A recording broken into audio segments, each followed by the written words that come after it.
ప్రోటోజోవాలో గమనం. అసలు గమనం అంటే ఏంటి? ఒక ప్రదేశం నుంచి మరో ప్రదేశానికి వెళ్ళడం.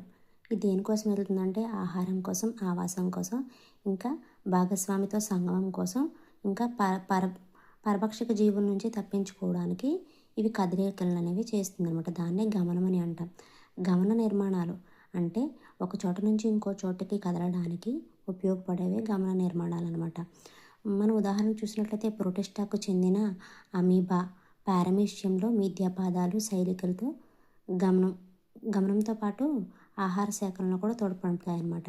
అంటే మనకి ఈ గమనానికి ఉపయోగపడేవి కొన్ని జీవులు మనకి ఆహార సేకరణకు కూడా ఉపయోగపడతాయి. మీథ్యాపాదాలు అంటే ఏంటంటే మనకి అమీబా మనం చెప్పాం కదా, అమీబాలో మనకు మీథ్యాపాదాలు అనేవి ఆహార సేకరణకు చలనానికి కూడా ఉపయోగపడతాయని. ఈ మీథ్యాపాదాలు నిర్మాణం ఆకారం ఆధారంగా 4 రకాలు.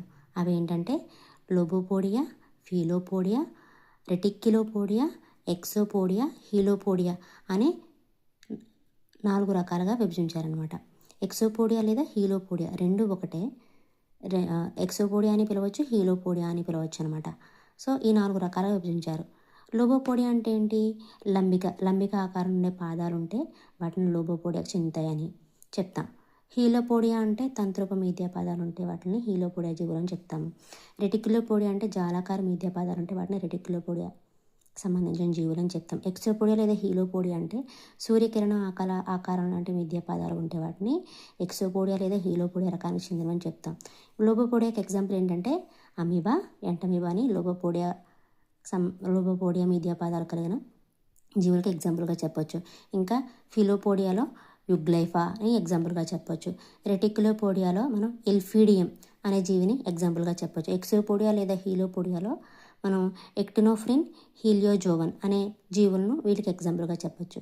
మీథ్యాపాదాలు ఏర్పడే విధానం గురించి చాలా సిద్ధాంతాలు ఉన్నప్పటికీ కూడా సాల్జల్ రూపాంతర సిద్ధాంతం అనేది అత్యంత ఆదరణీయమైనది అనమాట.